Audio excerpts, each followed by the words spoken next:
Little red riding hood. एक बार की बात है, एक गांव में एक छोटी सी देहाती लड़की रहती थी, जो अब तक देखी गई सबसे सुंदर प्राणी थी। उसकी माँ उससे बहुत प्यार करती थी और उसकी दादी उससे भी ज्यादा प्यार करती थी। इस अच्छी महिला ने उसके लिए एक छोटी सी लाल राइडिंग हुड बनाई थी, जो लड़की के लिए इतनी अच्छी थी कि हर कोई उसे लिटिल रेड राइडिंग हुड कहने लगा। एक दिन उसकी माँ ने कुछ कस्टर्ड बनाते हुए उससे कहा, जाओ मेरी प्यारी, और देखो कि तुम्हारी दादी कैसी हैं, क्योंकि मैंने सुना है कि वे बहुत बीमार हैं। उनके लिए कस्टर्ड और मक्खन का ये छोटा बर्तन ले जाओ। लिटिल रेड राइडिंग हुड तुरंत अपनी दादी के पास जाने के लिए निकल पड़ी, जो दूसरे गांव में रहती थी। जब वह जंगल से गुजर रही थी, तो उसकी मुलाकात गैफर वुल्फ से हुई, जो उसे खा जाना चाहता था, लेकिन जंगल में कुछ फगोट मेकर्स के कारण उसकी हिम्मत नहीं हुई।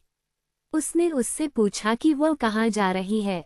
बेचारी बच्ची, जो नहीं जानती थी कि भेड़िए की बातें सुनना और वहाँ रुकना खतरनाक है, ने उससे कहा, मैं अपनी दादी से मिलने जा रहा हूँ और उनके लिए अपनी माँ की ओर से कस्टर्ड और थोड़ा मक्खन ले जा रहा हूँ। क्या वह दूर रहती है? भेड़िए ने पूछा। ओह हाँ, लिटिल रेड राइडिंग हुड ने उत्तर दिया, ये उस चक्की के पार है जिसे आप वहाँ देख रहे हैं, गांव के पहले घर के पास। ठीक है, भेड़िए ने कहा, और मैं भी उसे देखने जाऊंगा। मैं इस तरफ जाऊंगा और तुम उस तरफ जाओगे, और हम देखेंगे कि कौन जल्दी वहां पहुंचेगा। भेड़िया जितनी तेजी से भाग सकता था, भागना शुरू कर दिया, और सबसे नजदीक का रास्ता पकड़ लिया, और छोटी लड़की सबसे दूर से भागती हुई चली गई, नट इकट्ठा करने, तितलियों के पीछे भागने और जो भी छोटे फूल उसे मिले, उन्हें सजाने में अपना मन लगा रही थी। भेड़िया जल्द ही बूढ़ी औरत के घर पहुंच गया। उसने दरवाजा खटखटाया, टप टप। वहाँ कौन है? आपका पोता, लिटिल रेड राइडिंग हुड, भेड़िए ने उसकी आवाज की नकल करते हुए उत्तर दिया, जिसने आपके लिए कस्टर्ड और थोड़ा मक्खन का बर्तन माँ द्वारा भेजा है। अच्छी दादी, जो बिस्तर पर थी, क्योंकि वो कुछ बीमार थी, चिल्लाई, बोबिन खींचो और कुंडी ऊपर चली जाएगी।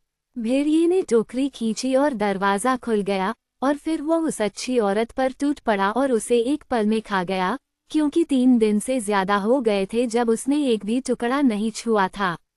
फिर उसने दरवाजा बंद किया और दादी के बिस्तर में चला गया, लिटिल रेड राइडिंग हुड की प्रतीक्षा करते हुए, जो कुछ देर बाद आया और दरवाजा खटखटाया, टैप टैप। वहाँ कौन है? लिटिल रेड राइडिंग हुड ने भेड़िए की ऊंची आवाज सुनी। पहले तो वह डर गई, लेकिन यह मानकर कि उसकी दादी को सर्दी लग गई है और उनका स्वर बैठ गया है, उसने उत्तर दिया, यह आपका पोता, लिटिल रेड राइडिंग हुड है, जो आपके लिए कस्टर्ड और मक्खन का एक छोटा बर्तन लाया है, जो माँ ने आपके लिए भेजा है। भेड़िया ने अपनी आवाज को जितना संभव हो सके उतना नर्म करते हुए उससे कहा, बोबिन खींचो और कुंडी ऊपर चली जाएगी। लिटिल रेड राइडिंग हुड ने बॉबिन खींचा और दरवाजा खुल गया।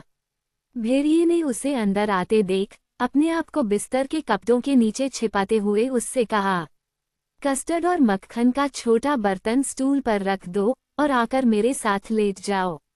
लिटिल रेड राइडिंग हुड ने अपने कपड़े उतारे और बिस्तर पर चली गई, जहां वह ये देखकर बहुत आश्चर्यचकित हुई कि उसकी दादी अपने रात के कपड़ों में कैसी लग रही थी।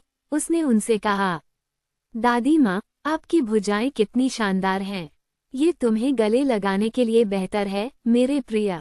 दादी माँ, आपके पैर कितने अच्छे हैं। इसका मतलब है बेहतर तरीके से दौड़ना, मेरे बच्चे। दादी माँ, आपके कान कितने अच्छे हैं। ये बेहतर सुनने के लिए है, मेरे बच्चे। दादी माँ, आपकी आंखें कितनी अच्छी हैं। ये बेहतर देखने के लिए है, मेरे बच्चे। दादी माँ, आपके दांत कितने अच्छे हैं। ये तुम्हें खा जाने के लिए है। और ये शब्द कहकर ये दुष्ट भेड़िया लिटिल रेड राइडिंग हुड पर टूट पड़ा और उसे खा गया।